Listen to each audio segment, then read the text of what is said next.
Hello, and welcome to Nintendo Nostalgia. I am your host, Ryan Black, and I am joined by my co-host, Joshua Taylor, and we are back, and we are playing with power. Josh, how you doing this week? We are doing not so bad this week. It is good to be back. Good to hear. Good to hear. Yeah, I'm still fighting COVID, but as you can probably tell, my voice is a little better, and I'm not like death right now. So I'm on the upswing. I got a second COVID test today, and we'll find out if I'm positive or negative still, and I still have some symptoms, so I can't really be around Draco at all yet, but hopefully that'll happen soon. Soon enough, I'll be able to be in the general population again. I've been quarantined in my attic. Luckily, my recording space is up here, so it's not too much of a challenge with that. But yeah, I'm just hanging in there. Lots to Monster in the attic for a while. Lots to Radical Rex about. And it's only fitting that we do an episode on sickness in Nintendo games and video games.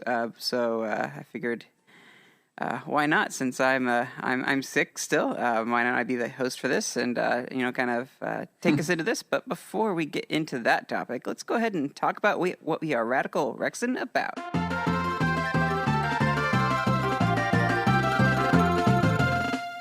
Okay, Josh, what you got for us this week?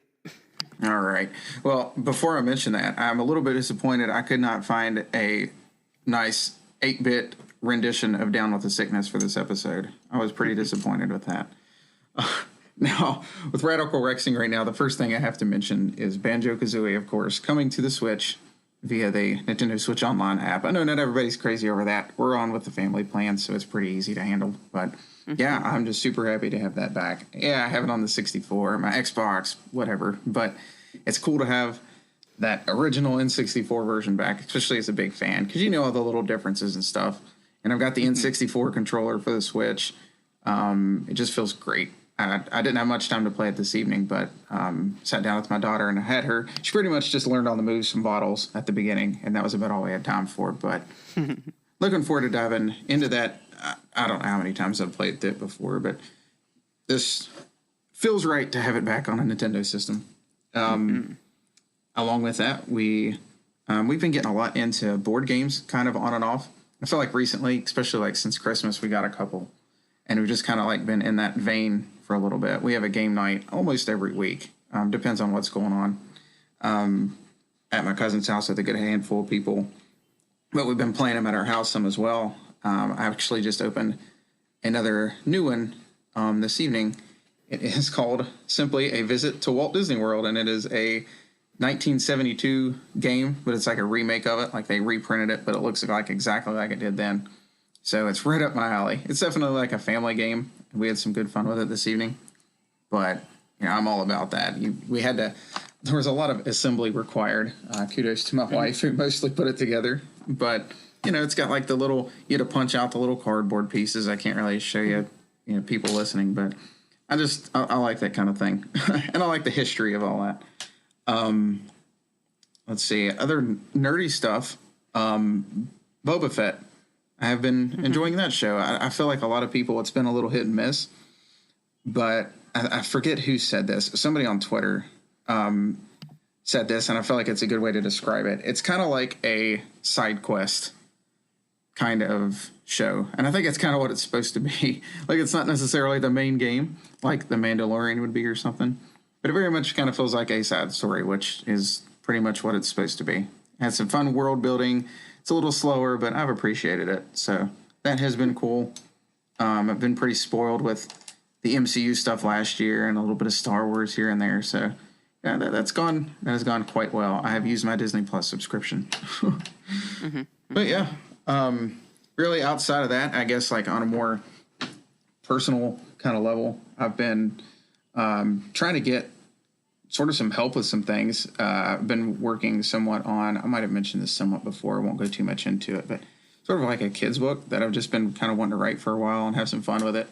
Just for something to do, really. And I feel like I'm making some progress there, finally trying to take some steps forward with that. And just some other things that I think are starting to turn around, I hope. We won't go there. But yeah, other than that, which is actually a pretty decent bit of stuff, I think that's it. What do you have going on, Ryan? Cool. Other than being frozen up in the attic?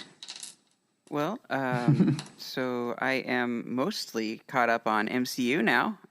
This sickness, being quarantined, not doing much. I've been just pretty much binging Disney Plus and Netflix shows and getting caught up with all of the Marvel stuff that I've been behind on. I hadn't even seen Infinity War. That's where I left off, was right before Infinity War, and I kind of shotgun through everything. I still have some X-Men movies to watch and some Spider-Man movies to watch, including the newest Spider-Man. But I did go ahead and see the Eternals when it came out last week, and I'm pretty much caught up. I got caught up on Agents of S.H.I.E.L.D. as well, and I'm working my way through season 3 of Daredevil. Season 2 was really hard to get through for me, so I actually started that a long time ago and kind of picked it back up, during this sickness, and was able to slowly get through it. As long as I was doing something else in the background, it was a little easier to get through because there's a lot of gore and just a lot of intense scenes. So, but I got through that, and I'm still not sure if I'm going to try to go for all the spin-offs and try to go through all their seasons with the Defenders and their individual shows, but I got a good chunk of the Marvel TV stuff knocked out, and of course I saw all the stuff that Disney Plus had to offer, aside from X-Men. But I have to see Amazing Spider-Man 2, and then I saw the first Spider-Man Homecoming, but I haven't seen anything after that for Spider-Man, and I haven't seen any of the Venom or the Venom and Carnage movies, so I still have to see those. But I'm mostly caught up on those now, so that's pretty cool. I can talk to people about that again. Other than that, I did just get, a few days ago, I just got Oculus Quest 2, and I was actually watching Netflix on that, and just kind of experiencing VR, and it's pretty cool. I like it a lot. I still have some adjustments to make on it and figure out what's comfortable, especially with wearing glasses, but I found if I put my glasses in first and then put the headset on, it fits a little better than it having the glasses smushed up against my face otherwise, so I gotta still figure that one out, but I guess they have prescription lenses you can order as well, but it also makes it a little less user-friendly for other people, if you do it that way, so I'm still gonna figure out what to do with that, but, I've got that, and I'm pretty excited with that, and then a big one that happened was Yu-Gi-Oh! Released their Master Duel app, and it's free to play, and I'm really surprised at how easy it is to unlock cards and get the cards that I have IRL and the decks that I want to build. And it's pretty free in the beginning, getting a lot of gems and things without paying for anything. And there's missions and stuff you can fulfill to get more gems. And there's also some story mode stuff. You can kind of find the story behind the archetypes of different card types in the game. And that's some background stuff that's never really explored. It's usually story about the show and everything, but it never really talks about backgrounds. There's entire storylines that go on just in the card art and stuff, and you could see where these characters over the years in Yu-Gi-Oh! Have ended up in different cards and different forms and how they've grown, and it's kind of cool to see those stories, but now it's actually taking those stories and giving them some background and some some forward motion and kind of explain these characters fought these characters, and it's really kind of cool seeing those stories that were always kind of unspoken, never really written down, but now it's kind of something you can experience now, which is something they haven't really done in Yu-Gi-Oh! Before, and I'm really happy that they're doing that, and it's very accessible. Not the most, fluid version on Switch. It's a little jittery, but you can play it without any Joy-Con whatsoever. Just use the touchscreen like a tablet. I'm all here for that. 100%. You don't have to have any controller connected or anything. So that works for me. The touch is still not perfect, but I think over time it'll get better. So I'm pretty excited about that one. And I'm trying to think if there's anything else that I'm acting about. It's been a good bit since we've recorded and talked about things. So I think that's pretty much it. I've got Pokemon coming out in a couple weeks. My mom asked me if there's any games that I wanted. She wanted to get me a game for my birthday, so she pre-ordered that for me. So I'll be getting that Pokemon Legends game and see how that is. I'm also thinking about getting that Kingdom Hearts collection when it comes out in February, but just gotta figure that one out. Figure if I can even get the funds together. So, but I was able to work a couple holidays at work, and I got some gift cards, and so I was able to get the Oculus, which was pretty cool. So yeah, just using what I can, and just trying to bide my time until this sickness is over. I'm ready to be out. I'm getting a little stir crazy. I am But I sure. will say it's still affecting me quite a bit. Like I've got a cough, and I've also just in general, like today I went out to go get tested, and I was just exhausted when I got back. Like I felt like I'd run all day or something, like spent a whole day like Kings Island or something, like just completely exhausted. It was like, man, this has like been 2 weeks since I've had this, and it still affected me that much. It's kind of crazy, but I'm ready for it to be over, and hopefully it doesn't have any lasting effects on me. But I did get my taste and smell back, so I'm really thankful for that, and just hanging in there.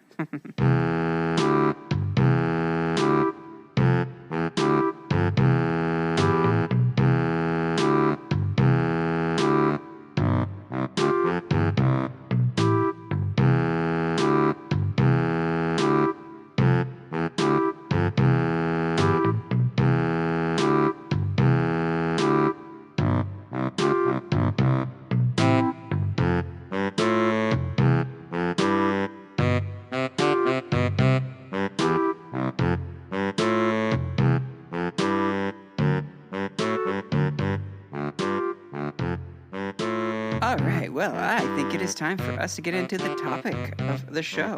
Before we get into it, we do have some voicemails on the topic. We are going to be covering sickness in video games, and just that can be general sickness, poison, maladies, mental illness, things like that. It's kind of open to interpretation there. And it doesn't necessarily have to be within the video game itself. Maybe it's externally with people who play in the games. But we'll go ahead and get into that. Let me go ahead and queue up the first voicemail. It looks like both of our other co-hosts, Jacob and Chris, have called in. So here we go. Yo, it's me, Jacob, guys. Hey guys, it's me, Jacob. Called in on the sick episode. Got to call in about viruses, and it's about, getting sick and people who are sick in video games. Something that comes to mind, I think, is Boggy, or no, not Boggy, sorry, the hippo from Banjo-Tooie. He runs the hamburger shop at Witchy World, and he's always sneezing and coughing all over your food. I think of him when I think about viruses and sickness in video games. And and Resident Evil, of course. He's like the king of all sickness games. I think everything in that, I think it all broke out. Was it a virus or was it a vaccine? If it was a vaccine, well, then everybody should be scared right now. Just saying. You never know what's in those things. Because of Resident Evil, But, anyways, I can't be on tonight. Sorry, but I wanted to call in sick and just talk. That has nothing to do with that. Banjo-Kazooie is finally released on Nintendo Switch, on Nintendo for the first time since like 2000 on a home console. This is a big deal. It's a big deal. I swear, I'm not calling off because that is out tonight. I promise. I promise. A likely story. He actually took one of my. I did not put them in for this episode, but I almost mentioned. He mentioned Big Al's Burgers from Banjo-Tooie. That's a pretty good one. It's kind of disgusting, and it also kind of reminds me. No, I won't say that. I'm going to ruin this for somebody. I was going to say it kind of reminds me of my days of working at Burger King, but don't worry, we weren't that dirty. Well, we all know that fast food workers will have to work to make ends meet, even if they're sick. So, maybe it's not the greatest to talk about, but it's out there. Big Al had to do what he had to do. All right, our next one is from Chris. Here we go. Hey guys, it's Chris. Hope you're doing really well, and I hope that our listeners are doing really well as well. Happy New Year, everyone. Sorry I couldn't be with you tonight. I did come up with a few examples of illness in video games. So a couple of my favorite examples so far are Mario and Luigi Bowser's Inside Story, which is basically a whole game based on disease inside Bowser's body. So I just think it's really interesting. And keep in mind, I haven't played the game, but I kind of understand the concept. Mario and Luigi have to like team up inside Bowser's body to like solve puzzles and advance the story. And not just that, but they have to work with their environment, which happens to be Bowser, in order to advance the story. So I really like that a lot. In addition, in Wario Land 4, you get stung by a bee, which causes you to swell up, but it's kind of a good thing because that gives you like a new ability. So I thought that was pretty interesting too. And eternal darkness. So, when we think of illness, we think of like viruses and stuff, but mental illness is also a thing. So that's definitely a game that kind of touches on like hallucinations and stuff like that. So those are a few examples that I could come up with.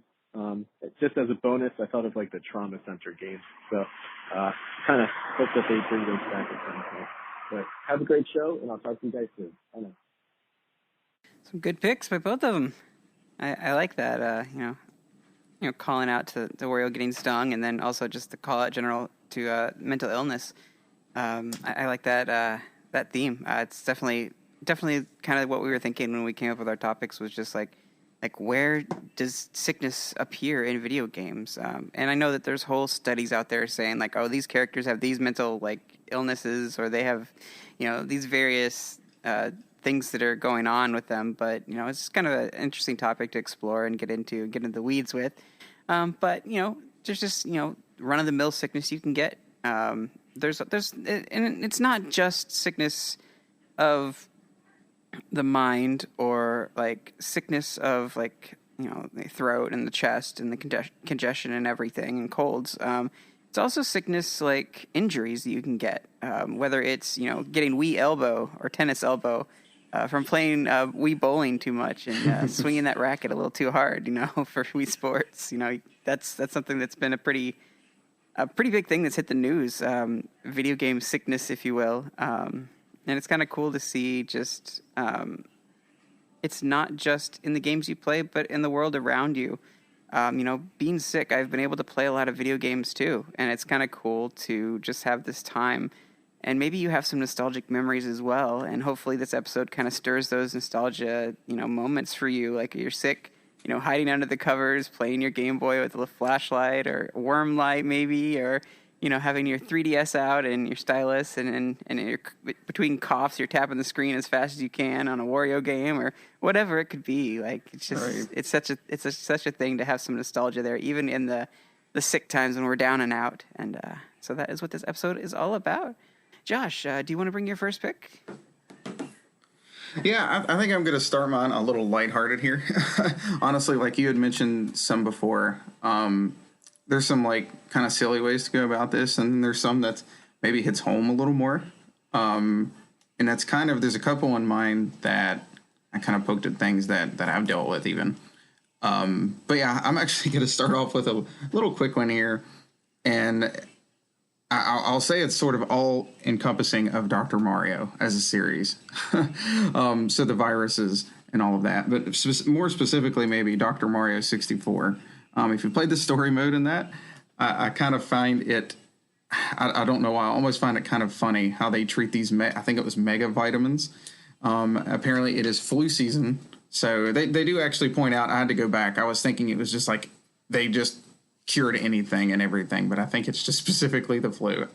But basically it is flu season, and Dr. Mario gets his mega vitamins stolen.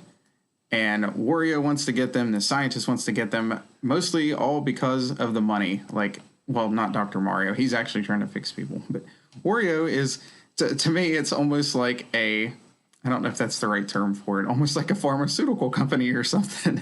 It's like he just wants to go get these and sell them. And Dr. Mario is trying to do the right thing. Almost feel like there's like a deeper message in that game. And for some reason, I found that kind of funny. But that, and also, we just haven't really got to talk about Dr. Mario just yet. And he felt strangely fitting for this episode. So he had to come up once. But yeah, that's more specifically the one I was thinking of, or the instance is in that story mode, since they sort of point out what they're actually used for. It's It doesn't go much deeper than that, I wouldn't say, but I figure that was a nice, safe place for us to start out, if nothing else. Yeah, it's a good one to kick us off. With SickNES, there's a lot of things that can go into just keeping general health going when playing video games. There's a lot of fitness things out there. There's the balance board, and you've got your Wii Fit, and then you've got your Ring Fit Adventure for exercise. And there's a bunch of other ones out there that keep you active and moving.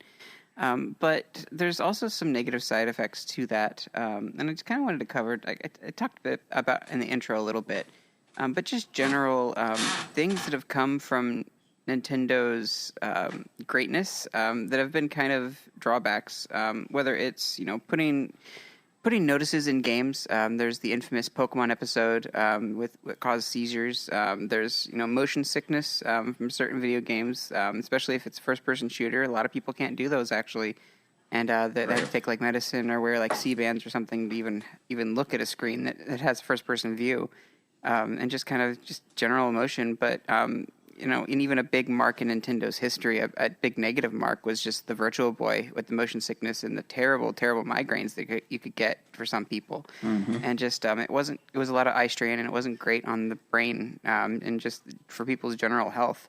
And that's kind of a negative one to lead off with, but it's also very prevalent. There's the Wii elbow, the tennis elbow, and then there's also I don't know if anyone else has gotten this.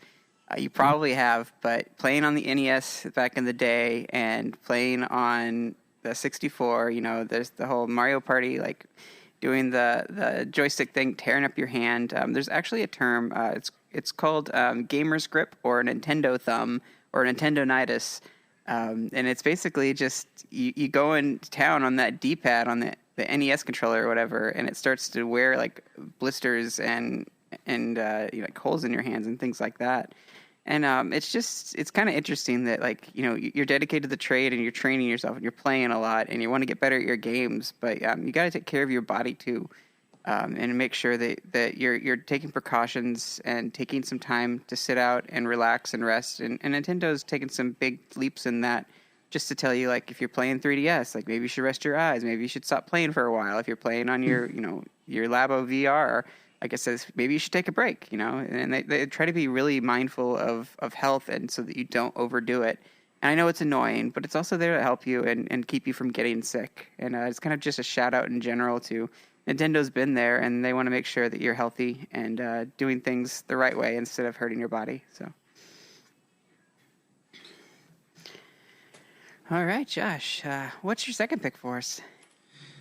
I will say actually on your last entry there, I didn't think of it from that direction. One thing in particular else that just kind of comes to mind, I guess, with Mario Party still being somewhat on the brain, we still go back to it, is that whole, I don't know if it really counts so much as a sickness as it does an injury from playing a game the wrong way, is when people would take the palm of their hand and rub it up against the stick, and they had to send out all those gloves. I guess in a way that's kind of a lot like playing your 3DS too long. It's sort of like a self-induced, physical issue you can cause if you're not careful. That's kind of the first thing that came to mind there with that one. I will say with my next one, I'll go ahead and jump more into a little bit more of a bit more of a serious one. And I'm going to try my best not to spoil everything about this game. So it's about, I don't know if you've ever played it, Ryan, but it is from Child of Light. It's it's an RPG game. I forget exactly how this is set up. I kind of would consider it an indie, but I think it's published by Ubisoft. I'm not sure what the technical term for that would be. But anyhow, it is on the Switch now. I think it came out in 2014 originally or something. And I would definitely recommend it. It's got a really pretty story. Really beautiful story. The artwork's great. I actually had played it on the plane when I was on the way to Germany and on the way back, sometimes at night and things like that. So I kind of tied a lot of those memories together at that trip. But in that story, the main girl's name is Aurora. Again, I won't go into the whole thing. I don't want to spoil necessarily everything just in case. But basically, it seems like she dies According to everybody around her, her mom was already gone. I believe she lived with her stepmom and her dad. Long story short here, and it seemed like she was dead. Her dad, everybody thought she was dead while she was off in this other world. So eventually, throughout this story, her dad in particular starts to get very, very depressed to the point where it basically kills him. But it's, again, I'm trying to kind of dance around some spoilers here, but it was one of those things that kind of got me thinking in particular of how like fragile everything can be. And, myself struggling with depression as it is. And, I've been really trying to get out of that. I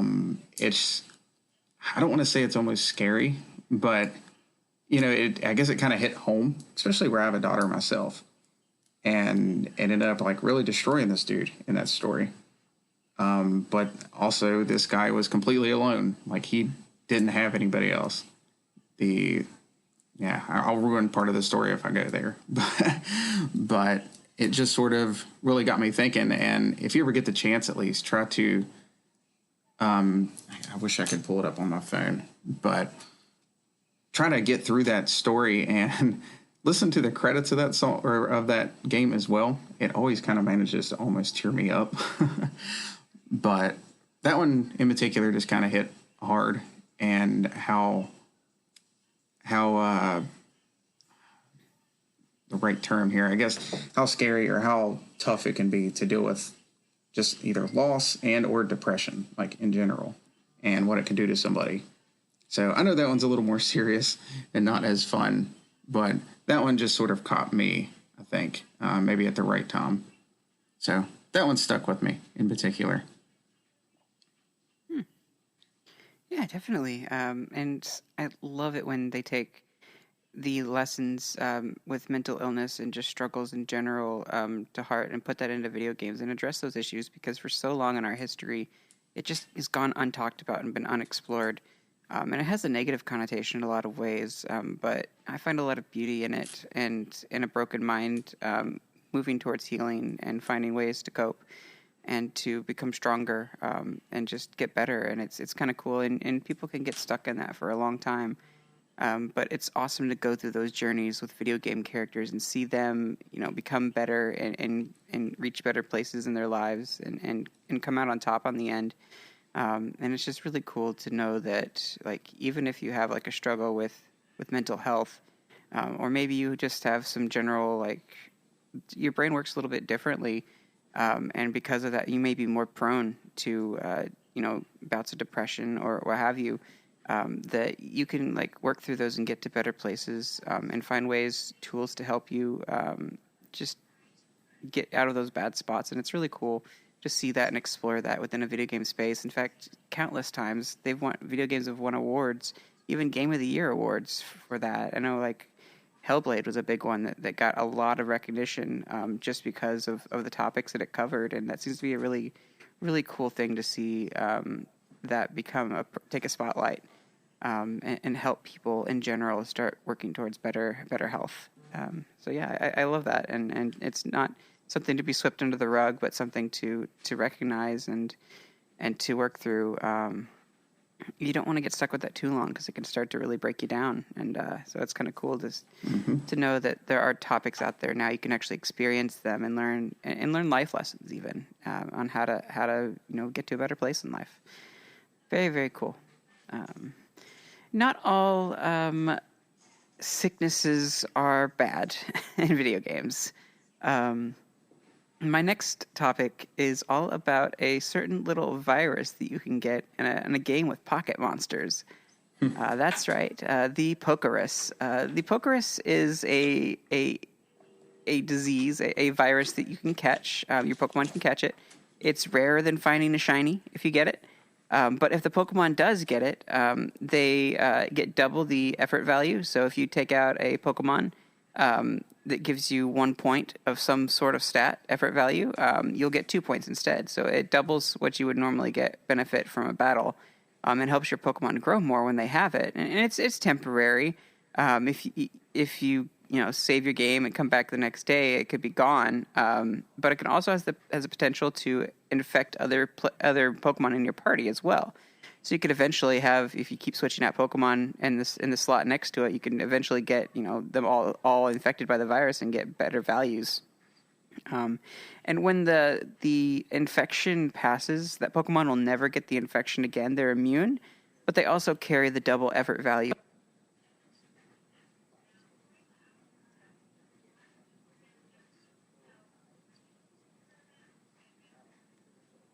Really a status condition that you can cure or anything, and putting them in the Pokemon Center doesn't really fix that. If you do put them in a box, they'll hold on to the Pokerus indefinitely until you withdraw them and have them in your party and what have you.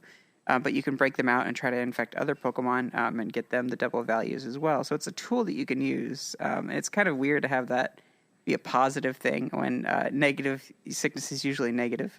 But just in general, like people have been able to use sicknesses to find cures for things and other things, and it's kind of cool.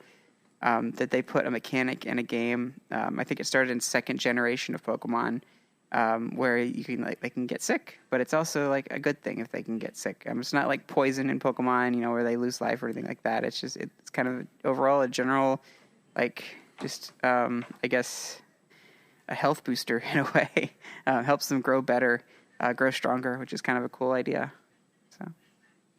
Have you ever had any Pokerus effects in Pokemon games, Josh, or are you not a big Pokemon player still? I mean, I've played a decent bit of Pokemon here and there. I really didn't get into it really until the last 10 years or so. It's funny to say that with being in basically every other Nintendo franchise. I'm not sure if I could tell you if I have or not off the top of my head.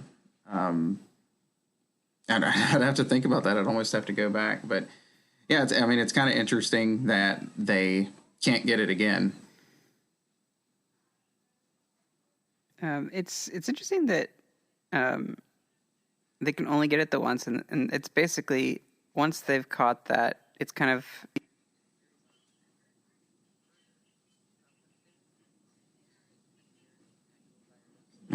you gain an immunity to it, and it won't happen again. And I guess you could say there could even be different strains based on the generation and how they behave. I think they try in that idea on longevity and how it all works and stuff. There's Pokemon and in most of their systems, there's a lot of math and stuff and logic going on in the background on how they figure out damage and things like that. And this Pokerus thing is kind of no exception either. And it's just kind of cool. That they put that much thought into something it's very, very low key. You don't really see it. It's very hidden. But yeah, that was kind of a cool thing to bring to the table for sickness in video games. Yeah, and it's something that really impacts the gameplay from the sounds of it. Mm-hmm. So it's more, it's a little different. It's just like a story aspect or something. Yeah. It's kind of cool for raising your Pokemon, and it's a cool tool if you do get it. And I know I've had it in I think 3 or 4 games now, and it's just exciting to see. I have to look that up or something because it didn't sound real familiar. Maybe I'm just ignorant of it, but yeah, I'm not sure if I've ever dealt with that. I don't think I've ever seen an episode where they touched on it in Pokemon, like the anime, but I'm kind of curious to see an episode if they do have one like that. And I would not know. Well. My next one here, and I'm probably going to pronounce part of this wrong, I always thought was really underexplained, which, again, this is the series I'm getting ready to talk about is not super, super deep anyway. And you're going to kind of laugh at me here because I'm kind of going not completely outside the Nintendo box here because this was first experienced by me on a Nintendo system. This originated in Sonic Adventure 2. You hear about a little more in Shadow the Hedgehog and maybe some other places here and there. But basically, it is what Maria Robotnik has. It is called Neuroimmune Deficiency Syndrome. Okay? So, the abbreviation of that would be NIDS. They seem to describe it, at least kind of researching it more, it seems to be close to something based on HIV, but it doesn't really seem to be exactly that. So basically the story behind that was She was diagnosed with it, I guess, at a young age somehow, and she had to live on that space colony ark while her grandfather tried to work on not only a cure to that, he was working on Project Shadow, as it was called, and sort of like a way of keeping her from dying or making her immune to that, sort of taking that away from her. I really try to dig into it, and it's like everywhere you sort of research the lore of Sonic and all of that, as silly as that sounds. There wasn't a whole lot on it other than like it's a disease that seemingly affects the nervous system, likely the brain, while weakening the immune system, basically by, I'm getting a little scientific there, be reducing a person's antibody count, making them more susceptible to other diseases. I actually read that part off, and I'm terrible at saying that word. But I guess really going off of like the game or the games and the Sonic X show and, just the little things like that where it's been referenced, it just seems to make you really weak. And apparently it will eventually kill you. Now, in pretty much every form of media, I guess, be it the comics or the games or the show, she does not die from that, but she ends up getting shot by a gun soldier as she's trying to help Shadow escape the Ark. That's a whole other part of the story. But it was one of those things where it's like, it felt very underexplained, but then like if you look it up, like I don't even know if they mentioned that in the game, what it's called. And then for whatever reason, like I don't know if it was like in the instruction booklet or that kind of thing. It really does have like this real life name, and it's like they're on the verge of sort of explaining it more, but it's just sort of there. Like, she's sick. You don't really know what it is, but I guess that's fine. She doesn't die from it anyway. Yeah, I wish she would have survived, but that would have been a very different story, I think, in a lot of ways. But I don't know, maybe the same things would have played out. But yeah, good pick, excellent pick. It's where they need like a what if of Sonic, as cheesy as that could be. Kind of like they did with the Marvel series recently. I want to know what would happen. As weird as it is to see Sonic in IRL video game characters, IRL looking video game characters, I think they did a pretty good job with everything. Having like the hedgehogs work alongside with people and have like a human interaction with them and very personable, and even Shadow had a several times he mentioned Maria and has a connection to her, and I think that's kind of cool that they have they have a relatable connection across different creatures, I guess they are. And you got to see that in the Sonic movie as well. It's the first one where they end up the worlds end up crossing, and it's kind of cool to see that where they're thriving and even building relationships with people and having friendships and stuff. So yeah. So I think it's time to get into the next pick that I've got here.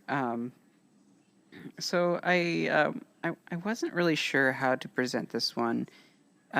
It's kind of it's a sickness that was brought on it was a scientific sickness. It was a experimentation to see what would happen if poison were to be taken into the body. And I'm talking about in Final Fantasy Crystal Chronicles, there is a bit of side lore that you can explore in one area, one level in the game, where each time you go back, it's a different part. Like it progresses, like harder enemies and things like that. But also some things change in the background. You'll find hidden notes, and you'll get letters from some characters, and you start getting these hints of this story. That's this side story that's going on. Where there's this Selkie called Denam that started trying to figure out how to live with miasma that was surrounding the whole world, and you had to have special crystals to repel the miasma, which was like you breathed it, you pretty much died. And it caused blight over the land and things that it touched, wherever the crystals weren't shining. And he was determined to find a way to live with it. And so he started going to the Kanal Karach level and started in the marshy lands there and started slowly drinking the water and doing a little bit at a time. It was really painful for him, but he kept going at it and kept taking regular doses, essentially, to see what would happen. And over time, you see him start to struggle with it. He's like, "Oh yeah, I'm feeling fine," but then after a while, he just kind of drops off the face of the earth. And one of the letters that you get is very broken English. There's almost like some hisses and stuff going on in there, and then ultimately, the sickness overtook him, and there's an enemy that you take down. One of the third playthroughs, or the third or fourth playthroughs after the story arc is started, you'll actually defeat one of the enemies there, and it'll drop a letter or like a bandana that he wears, and it lets you know that's what he became. He basically became a monster because he was drinking the poison and getting sicker and sicker, and eventually converted him into an enemy. So it kind of suggests that maybe people who do fall to the miasma do become monsters, and they could have been people at one point in time. It's hard to say, but he was experimenting in the name of science to come up with a way to survive on miasma and not have to worry about crystals anymore.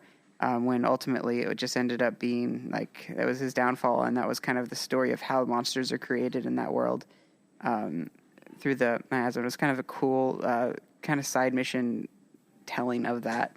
It's a very, very sad story, but you kind of want to be friends with him. You want to cheer him on and see. Hopefully, he finds a way. But ultimately, it was all for naught, and it's a bit sad. But there's a lot of really, really sad and heavy moments in Final Fantasy Crystal Chronicles when you play it. But it's actually pretty surprising, but not so surprising for Final Fantasy, I suppose, with their good story writing. So. I wouldn't have done anything about that. Yeah, that one's totally new to me, but it does sound very compelling from a story standpoint, and we'd sort of be rooting for him, for all of the victims not to get killed, despite what they've sort of turned into. Yeah, he was really clinging on to that idea that he was going to live and be able to live in the miasma and find a way to beat it. And, right. Sometimes they don't always work out that way. But it was a chronicle of a scientist's, a scholar's journey to figure things out. And, yeah. Chronicle. And it's a little sad. Yes, exactly. It's a little sad just because, their race was an outcast race anyway. And so they didn't really have a home to call their own. So if he did find a way to live off, be able to survive with the miasma eventually, they could have found their own place and not have to worry about having a crystal there. They could go wherever they wanted and build their kingdoms or what have you. So there's kind of some stories there that are kind of interesting and interwoven for that. All right. I think we are on to our last picks. Josh, do you have a fourth? Yeah. So I bounced around on a couple on here. I sort of wanted to go a different direction, something I had already tackled, but I ended up sort of circling back around. I don't want to sound sort of depressing here. I guess it's just, it's one of those things you deal with it. You can't really help but notice it when you see it. If you've ever heard of it, I recently played through an indie game called Figment. And no, I didn't just play through it because of the purple dragon at Epcot, if you know who that is. That is a complete coincidence. It has nothing to do with buckets. Yeah, that's a whole other story. Somebody out there might know what you're talking about. Good gosh. Anyhow, so this story, again, I won't really go into spoilers with it. I don't think I really will be poking at that quite as much as I might have been with Child of Light. But basically, it starts pretty traumatic. It starts with a car crash, and it happens pretty quickly, and you pretty much go directly into one of the victims. It's never real clear, if it's I don't know, whoever was driving or a kid it seems more like an adult, maybe the dad or something, so to speak. But anyhow, you seem to sort of go in their mind, and it's almost like a figment of your imagination, the way it looks. It's a very sort of a colorful world, but there's different sections that represent different parts of the brain, so to speak. There's there's one that's all about time, but there's also different nightmares that you have to deal with, different problems that this person has put up with. I'm trying to think of how that one played out in particular. One is fear, just a constant, he's destroying this one side of his mind. One is sickness. I can't remember all of them, but I know in particular one of them was actually sickness itself. And it would start to change how the landscape even looked over time. Like, there was the two main characters would walk in and be like, "Oh, this place used to look a lot better. Or this place used to make a whole lot more sense," or something. Like, there would be things sort of falling apart or just not much happening. Like, I think one was basically representing a part of the mind that was like sort of like motivation or coming up with new ideas, I believe it was. And it was like things had just sort of sat there for a long time. Like, this guy had become just completely complacent. He just didn't care. It was, again, sort of one of those situations where if someone's facing depression, you don't know what they're dealing with. And it can be a very real and sort of damaging thing. And this kind of painted a picture of that, I felt like, pretty well. And you one by one sort of went through and handled each one of these problems until the end of the story. And sorry, I'm trying not to just straight up say the ending, but basically it takes this traumatic event to wake this guy up from where his life had ended up, from where he had let his mind go. But it's one of those where if you go back and you play it, or if you just sort of take a look at it, it's a little slow to like play through. It's a little repetitive, but it's not terrible. But it just paints a really good picture, I felt like, of how mentally things can sort of go wrong over time if you're not careful. Mm-hmm. Very cool. I'll have to check that one out. I think I want to say I saw it for free on Google Stadia. I might pick that up and try it out. Just to see what it's like. Sounds very interesting, especially since it's kind of like an exploration of kind of different sections of like, body and mind and stuff like that. It's kind of cool that they cover those themes, and it sounds almost like it has a sort of maybe Link's Awakening vibe to it with the ending or something maybe. But I don't know exactly what all that is involved, but definitely cool. I'll have to check that one out. Okay, so my last one actually is a game that I have fond memories for in more ways than one, just because I'm a big Metroid fan and also a very big just kind of epic story fan, and like running through like campaigns and things like that to see how stories progress and things, and seeing these epic battles and things like that. But I think one thing that made this a little bit more real to me was part of my playthrough of Metroid Prime 3. I was sick. I just dealing with a cold. But just seeing Samus in that game slowly start becoming sick. Basically, she's infected or has essentially a radiation sickness. It's phase-on sickness. That starts to take over her body and take root in her body. Being exposed to that for so long and having that as even a weapon for her to use starts to deteriorate and infect her. And as the game progresses, she gets more and more sick to the point where like you'll see like phase-on blue lines like running up her face like veins, and her eyes start to get milky white. Or kind of like a bluish pale. Like it's really creepy to see it through the visor and that third person, or sorry, the first person view when like light effects and stuff illuminates her face, and seeing the sickness and even like the death screen with all of that, showing the progression of Samus's gradual descent into madness and sickness. There's points where she takes off her helmet and just kind of throws up right there on the spot, like throws up like the phase-on and matter and stuff. You can see how it's becoming a part of her body and kind of moving throughout her whole system and slowly killing her. And it's really, really sad to watch her, to struggle with that, and to know that she still has to keep moving forward and still has to keep fighting and save the universe from this disease, this infection, this phazon material with Dark Samus and everything. It's an intelligent, very, very, very like highly radioactive substance that has taken a grip and threatening the whole universe. And by the end of it, like it came to the point where she had to basically eradicate the source, the whole planet, and to take out the head of Dark Samus that basically started the whole thing by taking her suit and becoming the figurehead in a way. With Metroid Prime being this heavily experimented on Metroid that was grown by space pirates and became a bit out of control for them, and it took on Samus's suit and became basically the leader that kind of led this spread of the disease. It's not unlike the X in some ways, but a little less, I guess, a little less of like a hive mind or like taking on DNA and stuff like that, and more just general infection across the universe, almost like a zombie type thing in a lot of ways too. But seeing it over 3 games progress and come to this head where she has to deal with it not only out externally and eradicate it, but also within herself. It's really, really touching moments.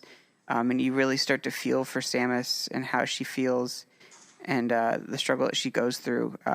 But she just keeps on fighting and going through with all of that. And I know what it feels like to be sick and try to do things anyway because you just have to do it. And it's really, really tough, and I've got a lot of respect for her from that. And I may not have liked Metroid Prime 3 out of all 3 of them the most, but I absolutely loved how they portrayed her and what she was able to put up with and to deal with and succeed with over time, defeating that enemy. So that was a particularly good one. No, I'll agree with Metroid Prime 3. I think when I first played it, I was excited. When you first play it, you get the little motion things, and that was super cool back during the Wii. Mm-hmm. That impressed me. And the first time you had motion with Samus and stuff. And I was kind of cool with seeing more characters at the beginning, at least. There was parts after that I wasn't as crazy about, but it was a pretty neat way to wrap up that story, and it really did portray that the phazon more as like you said, almost like a virus or like a zombie-ish kind of virus. It also gave us, I thought was one of the most disturbing death scenes was if you let that corruption just completely get out of control. She pretty much almost turns into Dark Samus. And it just shows it happen. And she has buddies or friends, fellow bounty hunters that she watched slowly get taken over by this and lose themselves to it and tragically lose their lives, and she has to fight them. And it's really hard to see all the struggles that she goes through. She puts up with a lot of stuff through that. Mm-hmm. And it's really hard to deal with sickness, especially if you know that you could be a danger to others and make other people sick. I'm quarantined up here personally, because my spouse has, 5-6 different comorbidities and a weakened immune system to immunocompromised. And if Draco were to get COVID, that would be really, really we'd need a miracle, honestly. And so when I got it, it became very real. And it kind of took me back to that moment of seeing what Samus struggled through and what she had to do to keep the spread from happening, keep the infection from spreading. And I'm not going out and doing things. I'm actually sitting, in quarantine, not doing anything up in my attic. Just trying to wait till the sickness passes so that my spouse can, be healthy, and it's hard to go through those struggles. And I can kind of connect a little bit on some of the struggles that Sam has had, oddly enough, and how other people struggle with just being sick and needing to survive and to get better and then help others. Shout out to everybody out there who works in hospitals and just helping people get better. It's really awesome. Shout out to all of everybody who works long hours. I've got so many friends that are nurses working in hospitals, just trying to keep people healthy and trying to keep people, keep them alive and keep them to the point to where they can get better and, get back to normal again. And just shout out to everybody who does their part to really help. It's really important. And I'm really thankful for everybody. whether they're gamers or not, just fighting sickness and getting better and looking to get to better places. So got a little bit emotional there, but sure. I mean, especially during this time, a lot of things are floating around. I mean, I feel like I've heard a good handful of people I know particularly get COVID. I don't want to just talk about COVID, but that's something very real, especially for yourself right now. My own dad just got it, and the whole side of that family. Mm-hmm. So, and there's more than that, of course, floating around, but it's a very real thing. And, some of the stuff, I guess, with this episode is a little bit silly. Maybe like, when I brought in Dr. Mario and that kind of thing. But there's a lot of very real things that games even sometimes have a pretty decent way of handling it if you look in the right places. Two of the things I mentioned, I know not everybody would necessarily equate this to a regular sickness, so to speak, quote unquote, but the mental illness thing I feel like is a very real thing that a lot of people deal with right now. I've dealt with it. Mm-hmm. So that's one thing in particular I wanted to bring up, and I try to pull it in here more than once. So yeah, I mean, if you're out there fighting some kind of virus or something like Ryan is at the moment, please take care of yourself and everybody around you. It's I guess it's your situations. You don't necessarily have to lock yourself in an attic. You know what's going on, or what. But yeah, I completely understand what Ryan does. So maybe you do. Maybe you need to go hide in an attic too. Again, just I guess one more quick word, I guess, on the mental illness side of things, because it's very much something I've dealt with. If you need help with that, then very much be sure to reach out and find some help with that. I don't even know where to begin on that one. Just find somebody to help you, or find somebody else that's been through it or going through it, and just don't sit around alone and get your mind going places it shouldn't be, basically. So at least from my experience. Yeah, it's definitely a struggle, and just there is help out there to help you get through it, and we wish you the best. And I know that video games help us to cope with those things sometimes they help us to escape with those things, and I'm hoping that someday we'll see some video games out there that are like gamified therapy. That would be really cool if we had some things like that, where it helps us get to better mental states, better mental health, not just Wii Fit or Ring Fit Adventure, but mental health. And it'd be kind of cool to see that in the future going forward, and advancements within how video games interact with people. It'd be kind of cool to see. Whether it's as silly as getting a cold or your neighbor's getting a cold in Animal Crossing, you have to go and get the medicine, or something a little bigger like Super Nintendo World. Sickness affects your Super Nintendo World visit because of virus. Or just the little things like head colds and sneezing, your Mii's sneezing, and we and in like Miitopia, they get sick and stuff like that. Like, there's some lighthearted sickness and things like that, but it can be very real. And it's cool to see some human elements like this in video games. And I hope this was a pretty good episode for you guys. I hope you enjoyed it. I hope that took away something from this. Absolutely, if you get a chance, reach out through Nintendo Nostalgia Chat.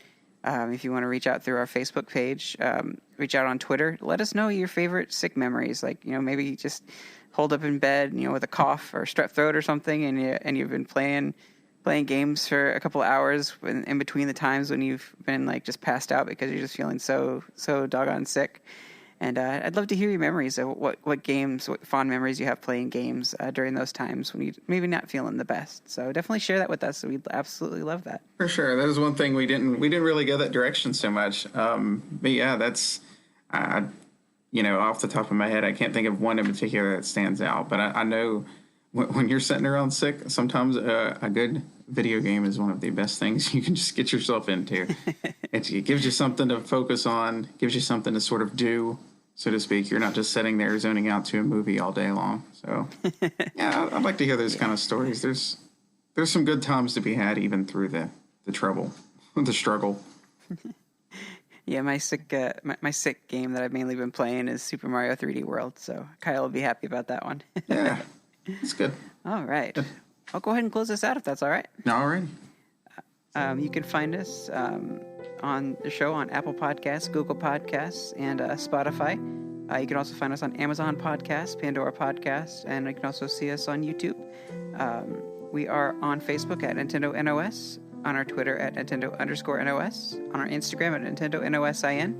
Shoot us an email at NintendoNostalgiaIN@gmail.com. And you can give us a call on our Nostalgia Hotline, share your memories, and show us some love at 317-969-5690.